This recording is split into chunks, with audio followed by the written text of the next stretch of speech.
В 2020 году в Южной Осетии будут отмечать трагическую дату – столетие геноцида остинского народа. Этому событию будет посвящено много мероприятий. Среди планируемых памятных мероприятий на сегодня уже выделяется заявленная масштабная общенациональная сценическая постановка Юго-Остинского госдрамтеатра по пьесе талантливого писателя и драматурга, члена Союза писателей РИО, заслуженного журналиста страны Алана Остаева. Автор сейчас работает над пьесой.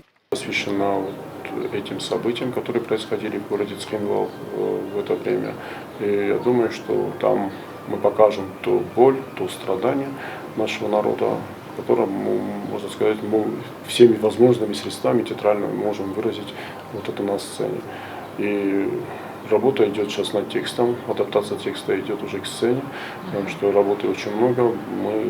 Как говорит Тамерлан Дзутцев, досконально проверяются все факты. Надо приложить все усилия, чтобы донести достоверную информацию до зрителя. Мы не имеем права забывать об этом. На сегодняшний день нет такой пьесы, которая бы подробно рассказывала о тех событиях, написанная про геноцид нашего народа, говорит Дзутцев. Конвой там будет, это 13 коммунаров. Это все знают, потому что этому событию мы придаем больше значения. Вот в этом плане, конечно, мы не забываем те события, когда начинался исход юго-осетинского населения на север, в котором погибли очень много людей. И не говоря об этом, как город сжигали, не говоря об этом, как расстреливали всех тех, которые был осетином. И можно сказать, что это было основным критерием, можно сказать, вот этого геноцида, который по национальному признаку были уничтожены тысячи людей.